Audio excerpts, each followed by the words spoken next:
ہاتھ جیسا دنیا کا کوئی ڈاکٹر نیا ہاتھ نہیں بنا سکتا ہے. آپ دولت چاہے جتنی خرچ کر دے, جس طرح پرانا ہاتھ آپ کو اللہ نے دیا تھا اس طرح ڈاکٹر دوبارہ نہیں بنا سکتا ہے. آپ کا کان خراب ہو جائے, جس طرح اللہ نے پہلے آپ کو کان دیا تھا ڈاکٹر اس طرح بنا کے نہیں دے سکتا ہے. آپ کی آنکھیں بیکار ہو جائے, ڈاکٹر کو لاکھوں روپیہ آپ دے دو لیکن اس طرح کی آنکھیں آپ کو دوبارہ نہیں دے سکتا ہے. آپ کا دل خراب ہو جائے, دل کی دھڑکن بند ہو جائے, دل کی نسیں دب جائے تو ڈاکٹر پہلے دوا دینے سے پہلے گھر کے آدمی سے لکھوا لیتا ہے آپریشن تو کرنے جا رہا ہو, مریض جیے گا کہ مرے گا میری کوئی ذمہ داری نہیں ہے. دستخط کر دو, مریض زندہ رہا تو تمہاری قسمت, مریض مر گیا تو ڈاکٹر کی کوئی ذمہ داری نہیں ہے. ایمانداری سے بتانا, اللہ تعالیٰ ہمارے تمہارے دل کو بچپن سے دھڑکا رہا ہے. آج تک کبھی کہا اس نے کہ 5 لاکھ جمع کر تو تب دل کی دھڑکن چلے گی؟ آج تک کبھی کہا اس نے آنکھوں سے ہم دیکھتے ہیں؟ رب نے ہم سے کبھی نہیں کہا آنکھ سے دکھائی تب پڑے گا جب تم نماز پڑھو گے. اللہ نے کبھی کہا ہم سے ہمارے کان سے جو سنائی پڑتا ہے؟ اللہ نے کبھی نہیں کہا روزہ رکھو گے تب سنائی پڑے گا.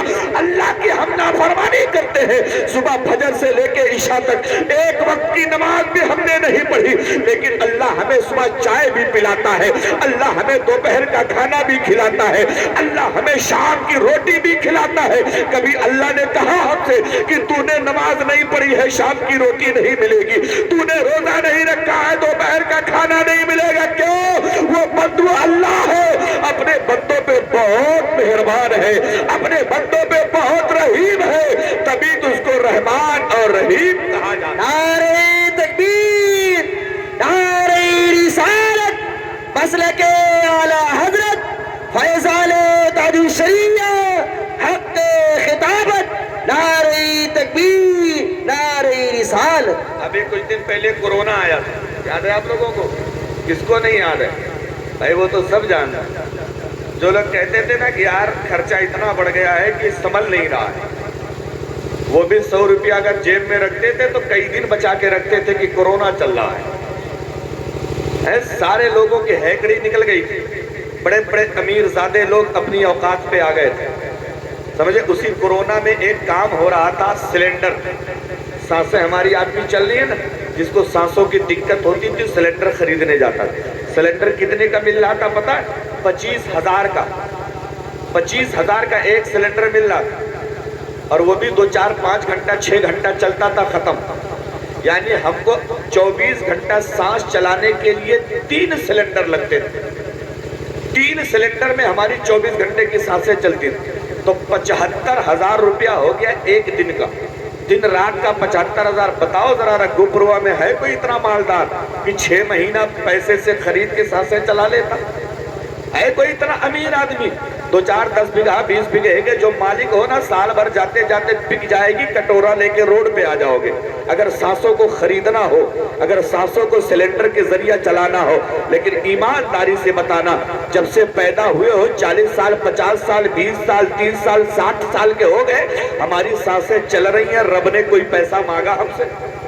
زور سے بولو, رب نے کچھ ہم سے کہا نہیں کہا نا. صرف اتنی چیز کہتا ہے, میرے بندوں میری عبادت کر لیا کرو, میرے بندوں میرا شکر ادا کر لیا کرو. اور جو بندہ اپنے رب کا شکر ادا کرتا ہے, اللہ تکلیف دے تب بھی رب کا شکر ادا کرو, اللہ خوشی دے دے تب بھی رب کا شکر ادا کرو, اللہ کوئی غم دے دے تب بھی رب کا شکر ادا کرو, اللہ غموں سے نجات دے دے تب بھی رب کا شکر ادا کرو, اللہ بیمار کر دے تب بھی رب کا شکر ادا کرو, بیماری سے شفا دے دے تب بھی رب کا شکر ادا کرو, کمانے کے لیے گئے ہو بیپار اچھا ہو گیا تب بھی رب کا شکر ادا کرو, کسی دن بیپار میں کمی رہ گئی تب بھی رب کا شکر ادا کرو, بچہ بیمار پڑ گیا تب بھی رب کا شکر ادا کرو, بچہ تمہارے آنگن میں کھیل رہا ہے تب بھی رب کا شکر ادا کرو, اللہ نے دولت دے دی تب بھی رب کا شکر ادا کرو, اللہ نے غریب بنا دیا تب بھی رب کا شکر ادا کرو. جب بندہ ہر حال میں رب کا شکر ادا کرتا ہے تو رب فرماتا ہے فرشتوں دیکھو تو صحیح, میں نے دولت دے کے آزمایا پھر بھی میرا شکر ادا کیا ہے, میں نے غریبی دے کے آزمایا پھر بھی میرا شکر ادا کیا ہے, بیٹے کا انتقال کروایا پھر بھی میرا شکر ادا کیا ہے, بیٹے کو بیمار کر دیا پھر بھی میرا شکر ادا کر رہا ہے, بیٹے کا نکاح کروایا تب بھی شکر ادا کر رہا ہے, بہو کیا اولاد ہوئی تب بھی شکر ادا کر رہا ہے. میرا یہ بندہ, فرشتوں تم سب گواہ ہو جاؤ, جو بندہ ہر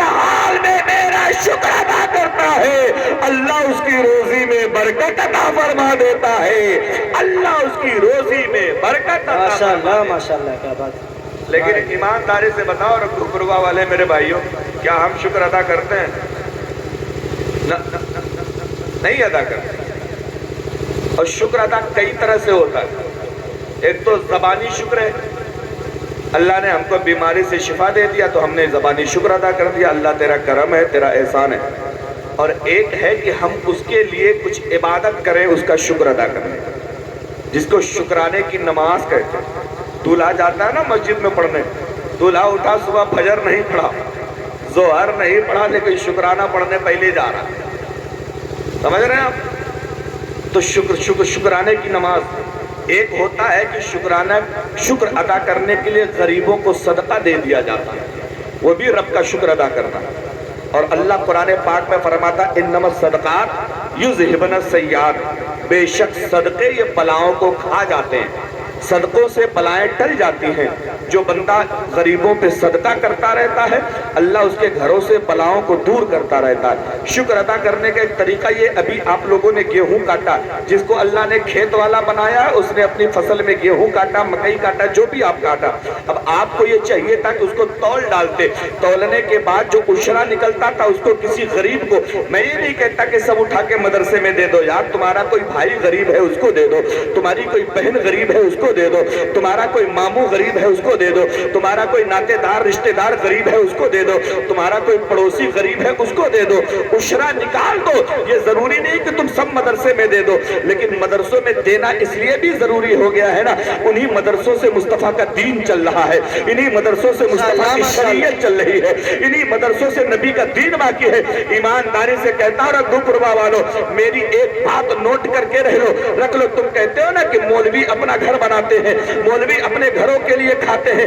قسم اللہ کی کھا کے کہتا ہوں ہمیں اللہ نے اتنی طاقت دی ہے، ہم ٹھیلا لگا کے اپنے بچوں کو پال لیں گے، ہم سبزی بیچ کے اپنے بچوں کو پال لیں گے، لیکن تمہارے اسی رکھو پربا میں اگر 50 60 70 سال کے لیے مدرسہ بند کر دیا جائے، مولویوں کا آنا جانا بند ہو جائے تو تمہاری آنے والی نسلیں کلمہ پڑھنا بھول جائیں گی، تمہارے آنے والی نسلوں کو کلمہ یاد نہیں رہے گا۔ اس لیے یاد رکھو مدرسے بچے ہیں تو ہمارا وجود بچا ہے، مدرسے ہیں تو ہمارا دین سلامت ہے، مسجدیں سلامت ہے تو ہمارا ایمان سلامت ہے، ورنہ یہ مسجدیں اچھی سے اچھی بنا لو اس میں اللہ اکبر کی صدا لگانے والا کوئی نہیں ملے گا، مصلی چاہے جتنا خوبصورت بنا لو اس میں نماز پڑھانے والا کوئی نہیں ملے گا۔ اس کو سمجھنا شکر ادا یہ بھی ہے کہ آپ اب جو بھی اللہ نے پیدا کیا ہو، 1 کنٹل 2 کنٹل 4 کنٹل 6 کنٹل جتنا پیدا کیا ہو، ایمانداری سے اس کو تول ڈالیے، تول کے اس کا عشرہ نکال دیجئے،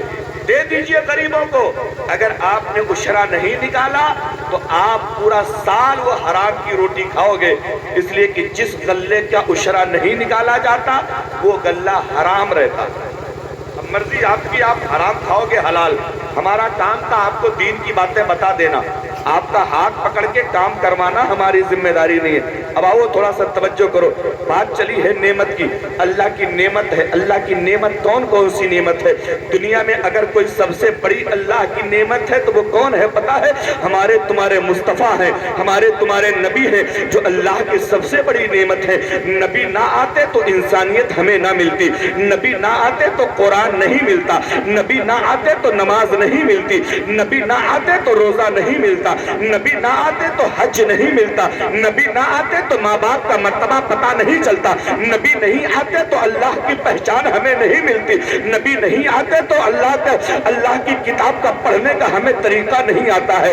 ہمارے مصطفیٰ آئے تو اللہ نے زمین بنائی ہے، مصطفیٰ کے صدقے میں آسمان بنایا ہے، مصطفیٰ کے صدقے میں چاند و سورج بنائے ہیں، مصطفیٰ کے صدقے میں زمین و زماں بنائے ہیں، مصطفیٰ کے صدقے میں کل جہاں بنائے ہیں، مصطفیٰ کے صدقے میں۔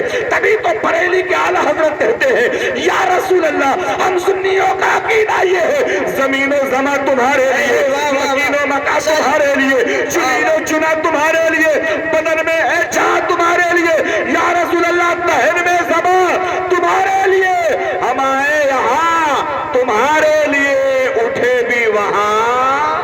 نعرہ تکبیر، نعرہ رسالت، مسلک اعلیٰ حضرت فیضان تاج الشریعہ عظمت مصطفیٰ، رفعت مصطفیٰ، نعرہ تکبیر، نعرہ رسالت. ماشاءاللہ ماشاءاللہ. مصطفیٰ کی عظمت ہے. اب سنو ذرا، میدان قیامت ہے. تھوڑی دیر کے لیے لے چلیں قیامت میں آپ لوگوں کو. چلیں گے؟ تیار ہیں قیامت دیکھنے کے لیے؟ اگر تیار ہیں تو زور سے کہہ دو سبحان اللہ. یہ لوگ بول نہیں رہے قاری تجمل صاحب کی حضرت ابھی بٹیا بیاہ کرنا ہے، ابھی لڑکا منگنی کرنا ہے، ابھی سے قیامت کہاں دکھا رہے ہیں. لیکن سنو، آؤ میں تمہیں تصور میں قیامت دکھاؤں. قیامت ہوگی کیسی؟ قیامت ہوگی کیسی؟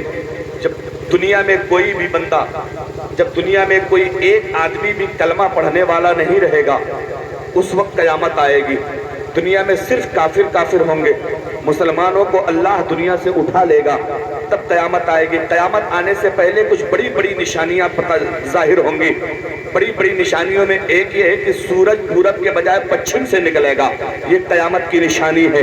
جب سورج پورب کے بجائے پچھم سے نکلنے لگے گا، پھر توبہ کا دروازہ بند ہو جائے گا. کسی بندے کی توبہ قبول نہیں ہوگی. قیامت کی ایک نشانی یہ ہے کہ قرآن دنیا سے اٹھا لیا جائے گا. قرآن پڑھنے والا دنیا میں کوئی نہیں رہے گا. یہ سمجھ لو قیامت کی ایک نشانی ہے. قیامت کی ایک نشانی یہ ہے کہ بھائی اپنی بہن اور ماں سے شادی کرنے لگے گا. یہ بھی قیامت کی ایک نشانی ہے. قیامت کی ایک نشانی یہ ہے کہ دریا اور سمندر اپنے سارے کے سارے ہیرے جواہرات موتی نکال کے باہر کر دیں گے. یہ قیامت کی ایک نشانی ہے. اس وقت زکات لینے والا کوئی نہیں رہے گا. ایک بندہ اپنے دامن میں زکات بھر کے دوسرے کے پاس لے کے جائے گا اور کہے گا بھائی میری زکات لے لے. وہ اس سے زیادہ اس کو دے گا، کہے گا تم میری جگہ تم اب میری زکات لے لو، مجھے اس کی ضرورت نہیں ہے. یہ قیامت کی ایک نشانی ہے. اس لیے او میرے بھائیو، یاد رکھنا قیامت کی نشانی سے یہ سب قیامت کی نشانیاں ہیں. علم اٹھا لیا جائے گا، علماء دنیا سے اٹھا لیے جائیں گے. یہ قیامت کی نشانیاں. اب جب قیامت آئے گی، حضرت اسرافیل علیہ السلام سور پھونکیں گے. سور پھونکیں گے. سور سینگ کی شکل کی ایک چیز ہوگی. حضرت اسرافیل علیہ السلام سور پھونکیں گے. اتنی کرشدار آواز ہوگی کہ سور کی آواز سن کے پوری دنیا مر جائے گی، ساری دنیا ختم ہو جائے گی، یہاں تک کہ حضرت اسرافیل بھی ختم ہو جائیں گے. پھر اللہ تعالیٰ سب سے پہلے حضرت اسرافیل کو زندہ کرے گا. قیامت کا منظر رہے گا. حضرت اسرافیل کو زندہ کر کے فرمائے گا اسرافیل پھر سے سور پھونکو. پھر حضرت اسرافیل پھونکیں گے، آواز لگائیں گے، ساری دنیا کے لوگ زندہ ہو جائیں گے. لیکن اس وقت پوری دنیا ننگی ہوگی، چاہے وہ پیر ہو، پیغمبر ہو، عالم ہو، حافظ ہو، قاری ہو، مفتی ہو، حاجی ہو، نمازی ہو، ولی ہو، غوث ہو. ساری دنیا ننگی ہوگی. مرد ہو، عورت ہو، بوڑھا ہو، بچہ ہو، جوان ہو، کسی کے بدن پہ ایک انچ بھی کپڑا نہیں رہے گا. ساری دنیا اپنی اپنی قبروں سے ننگی اٹھے گی. سب سے پہلے جو کپڑا پہنایا جائے گا وہ ہمارے تمہارے پیغمبر کو پہنایا جائے گا. سب سے پہلے جو لباس عطا کیا جائے گا ہمارے تمہارے مصطفیٰ کو عطا کیا جائے گا. اب سارے لوگوں کو قبر سے اٹھا کے میدان قیامت میں بلایا جائے گا. کون ہے میدان قیامت؟ یہی جہاں حاجی حج کرنے جاتا ہے، جس کو میدان عرفات کہا جاتا ہے. یہی میدان عرفات ہی میدان قیامت ہوگا. یہی قیامت برپا کی جائے گی. یہی قیامت کا میدان ہوگا. ایک صحابی نے پوچھا یا رسول اللہ، میدان عرفات تو چھوٹا ہے، دنیا کتنی بڑی ہے؟ حضرت آدم سے لے کے قیامت تک کتنے لوگ ہیں دنیا میں، یہ چھوٹے سے میدان میں کیسے آئیں گے؟ تو میرے مصطفیٰ فرماتے ہیں کبھی ایک ماں کو تم نے دیکھا ہے، کبھی ایک عورت کو دیکھا ہے؟ صحابی نے عرض کیا ہاں یا رسول اللہ دیکھا ہے. بولے دیکھو ذرا، جب ماں کے پیٹ میں بچہ آتا ہے، جب شروع میں ہماری تمہاری ماں حاملہ ہوتی ہے، بچہ خون کا ایک قطرہ ہوتا ہے، اس کے بعد وہ لوتھڑا بنتا ہے، اس کے بعد جسم کا گوشت بنتا ہے، اس کے بعد ہڈیاں بنتی ہیں. جیسے جیسے بچہ بڑا ہوتا چلا جاتا ہے، ماں کا پیٹ بڑا ہوتا چلا جاتا ہے. بچہ جتنا بڑھتا ہے ماں کا پیٹ اتنا بڑھتا چلا جاتا ہے. کبھی بچے کو اندر تکلیف نہیں ہوتی ہے کہ جگہ چھوٹی ہے، ماں کا پیٹ چھوٹا نہیں پڑتا ہے. اسی طرح میدان قیامت ہوگا. جیسے جیسے لوگ بڑھتے چلے جائیں گے وہ میدان بڑھتا چلا جائے گا، لوگ اس کے اندر سماتے چلے جائیں. واہ واہ واہ، بہت ماشاءاللہ. اب سنو ذرا، میدان قیامت ہے. اب لوگ کھڑے ہیں، سارے لوگ کھڑے ہیں، ہم اور آپ بھی وہیں کھڑے ہوں گے. کتنے سال کھڑے کھڑے گزر جائے گا پتا؟ 25,000 سال. یہ دنیا کا جو دن ہے نا، یہ 50,000 سال کا وہاں صرف ایک دن ہوگا. اب سوچ کے دیکھو ذرا میدان قیامت، یہ 50,000 سال دنیا کا، وہاں صرف ایک دن. اور یہ جو سورج آج اتنی دور چمک رہا ہے نا، یہ صرف سوا میل پر ہوگا. 1.25 میل اتنی دور سے چمک رہا. تو ایمانداری سے بتاؤ، آج کل دوپہر میں کوئی باہر کھڑا ہو پا رہا؟ نہیں کھڑا ہو پا رہا. کھوپڑی سلگ جا رہی ہے. ننگے پیر تو تم روڈ پہ پیر بھی نہیں رکھ پاؤ گے، چھالے پڑ جائیں گے. یہ اتنی دور ہے تب اتنی گرمی دے رہا ہے، اور جب یہ اتنے قریب آ جائے گا تب کیا حال ہوگا ذرا سوچے. ابھی اس کی پیٹھ ہے ہماری طرف، کل اس کا چہرہ ہوگا ہماری طرف. یہ زمین جو آج مٹی کی بنی ہے نا، یہ تانبا کی بن جائے گی، لوہے کی، تانبا کی. اور تانبے کو ذرا رکھ دو دوپہر میں، پھر دیکھو اس پہ کھڑے ہو کے کیا حال ہوتا ہے. لکھنؤ دلی سب یاد آ جائے گا ایک ہی بار پیر رکھنے پہ. یہ حال ہوگا. زمین تانبے کی ہوگی، آسمان لوہے کا بنا دیا جائے گا. یہ سورج 1.25 میل کی دوری پہ ہوگا، اپنی پوری روشنی ڈالے گا. بندوں کے بدن سے اتنا پسینہ نکلے گا، اتنا پسینہ نکلے گا، کسی کا پسینہ گھٹنے تک، کسی کا پسینہ کمر تک، کسی کا پسینہ سینے تک، کسی کا پسینہ گردن تک. کوئی اپنے پسینے میں ڈبکی لگا رہا ہوگا. جس کی جیسی نیکیاں ہوں گی دنیا میں، وہ اسی طرح اسی درجے کے حساب سے قیامت میں رکھا جائے گا. کھڑے کھڑے 25,000 سال گزر جائیں گے. پھر کچھ لوگ آپس میں مشورہ کریں گے کہ کب تک کھڑے رہیں گے. چلو چلتے ہیں مصطفیٰ، چلو چلتے ہیں ہمارے باپ حضرت آدم کے پاس چلتے ہیں، اور ان سے کہیں گے آدم آپ ہمارے باپ ہیں، اللہ سے کہیے نا کہ حساب کتاب شروع کرا دیا جائے. حضرت آدم کہیں گے اذهبوا الی غیری، آج مجھے چھوڑو کہیں اور چلے جاؤ، میرے بس کی بات نہیں، میں تو خود ہی لگا پڑا ہوں، میرے بس کی بات نہیں ہے. حضرت آدم کے بعد حضرت شیش کی باری آئے گی، وہ بھی کہیں گے چلے جاؤ. حضرت زکریا، حضرت یحییٰ، حضرت یوسف، حضرت یونس، حضرت ہود، حضرت لوط، حضرت سمیر، حضرت ابراہیم، حضرت اسماعیل، حضرت اسحاق، حضرت یحییٰ، حضرت نوح علیہ السلام، سب کے سب کہیں گے اذهبوا الی غیری، اذهبوا الی غیری، مجھے چھوڑو کہیں اور چلے جاؤ، مجھے چھوڑو کہیں اور چلے جاؤ. آج میری بھی میدان قیامت میں نہیں چلنے والی ہے، کہیں چلنے والی ہے. گھومتے گھومتے جب سب پریشان ہو جائیں گے، آخر میں حضرت عیسیٰ کے پاس پہنچیں گے ہم اور آپ. حضرت عیسیٰ سے کہیں گے او عیسیٰ پیغمبر، ذرا بتائیے تو صحیح میدان قیامت میں حساب کتاب کیسے شروع ہوگا. حضرت عیسیٰ کہیں گے سنو سنو، میں تو نہیں کروا سکتا، اس لیے کہ میرا بھی پاور نہیں ہے. آج اگر کسی کی چلے گی وہ محمد عربی کی چلے گی، ادھر ادھر جانے کی ضرورت نہیں ہے. جاؤ سیدھے نبی کے پاس چلے جاؤ، جب تک وہ نہیں چاہیں گے تب تک بات بننے والی. واہ واہ واہ ماشاءاللہ. ہائے لاس بھائی، نبی کی بارگاہ میں پتہ بتا دیا گیا ہے، نبی کی بارگاہ میں جاؤ، نبی کی بارگاہ میں جاؤ. اب سنو ذرا، اعلیٰ حضرت کیا فرماتے ہیں. سنتے ہیں کہ محشر میں صرف ان کی رسائی ہے، گر ان کی رسائی ہے لو جب تو بنائی ہے. یا رسول اللہ، سب نے صفِ محشر میں للکار دیا ہم کو، اے بے کسوں کے آقا اب تیری دہائی ہے، اے بے کسوں کے آقا اب تیری دہائی ہے. اب ہم اور آپ اکٹھا ہو کے حضرت ان کے حضرت عیسیٰ کے بتائے ہوئے مشورے کے مطابق مصطفیٰ کی بارگاہ میں پہنچیں گے. نبی جب دیکھیں گے نا میری گنہگار امت آ رہی ہے، مصطفیٰ کی دونوں آنکھیں برس رہی ہیں، نبی رو رہے ہیں، روتے روتے اپنے رب کی بارگاہ میں کہہ رہے ہیں رب حبلی امتی، رب حبلی امتی، اے رب میری امت کو معاف فرما دے، اے رب میری امت کو معاف فرما دے. سارے نبیوں نے دھتکار دیا ہے. مصطفیٰ فرماتے ہیں انا لہا، انا لہا، آؤ ذرا، میں اسی کے لیے تو نبی بنایا گیا ہوں. آؤ ذرا، آج میں تمہیں بھگاؤں گا نہیں، آج میں تمہیں سینے سے لگانے والا ہوں. اچھا ایمانداری سے رگھو پوروا والوں ایک بات بتانا، جنت میں کون جائے گا، جہنم میں کون جائے گا، یہ بات اللہ کو معلوم ہے کہ نہیں؟ زور سے بولو. چاچا غصے میں بیٹھے ہیں آپ لوگ. بھائی جنتی کون ہے، جہنمی کون ہے، یہ اللہ کو پتا ہے کہ نہیں؟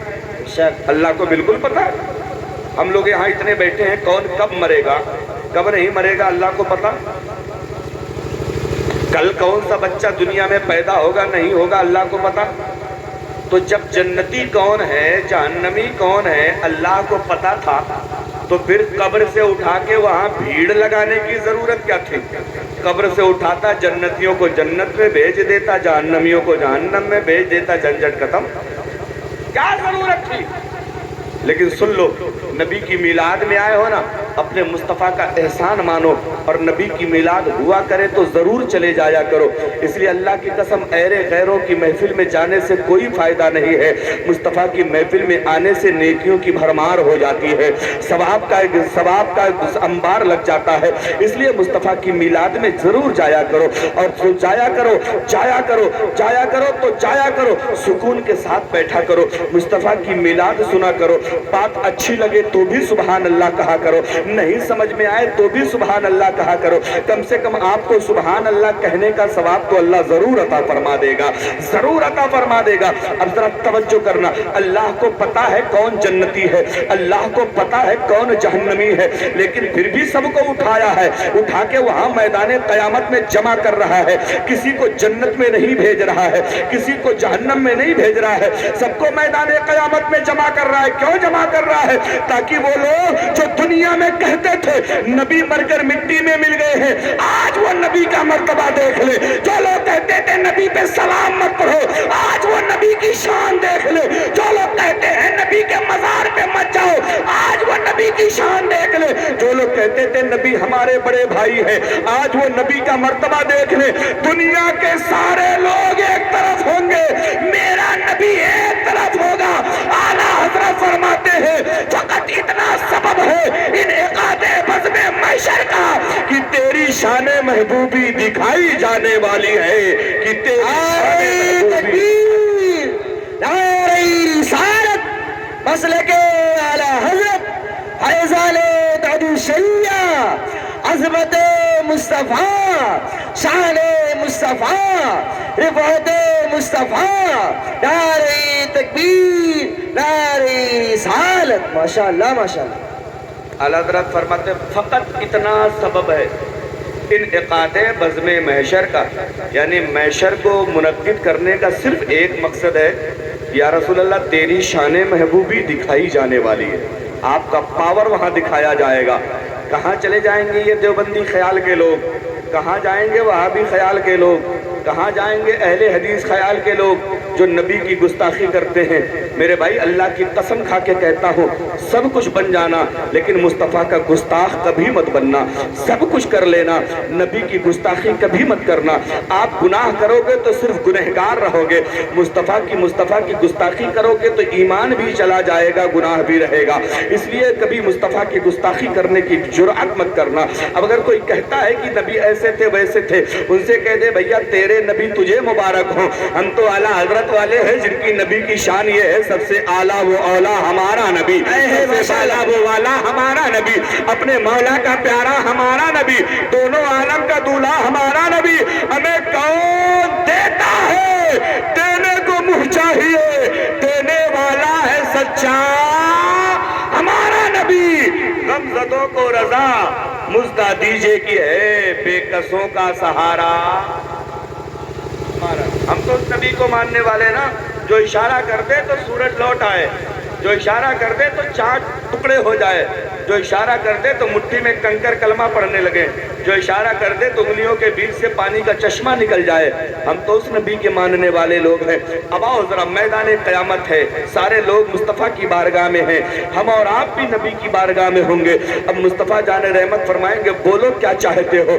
ساری امت عرض کرے گی یا رسول اللہ حساب کتاب شروع کرا دے، گرمی بہت ہے، لوگ مرے جا رہے ہیں، حساب کتاب شروع کرا دے، حساب کتاب شروع کرا دے۔ اتنی فرمائش لے کر ہمارے تمہارے نبی رب کی بارگاہ میں سجدے میں گریں گے، سجدے میں گریں گے، سجدے میں گریں گے، سجدے میں گرے ہیں، رو رہے ہیں مصطفیٰ، داڑھی بھیگ گئی مصطفیٰ رو رہے ہیں، دامن بھیگ گیا مصطفیٰ رو رہے ہیں، وہاں کی زمین بھیگ گئی ہے مصطفیٰ رو رہے ہیں۔ اللہ تعالیٰ حضرت جبریل کو بھیجے گا، جبریل ذرا جاؤ تو صحیح، پوچھو تو میرا نبی کیا چاہتا ہے۔ حضرت جبریل آئیں گے، کہیں گے یا رسول اللہ سر کو اٹھا لیجئے، مصطفیٰ رو رہے ہیں۔ سر کو نہیں اٹھائیں گے، بہت دیر تک جبریل کھڑے ہیں،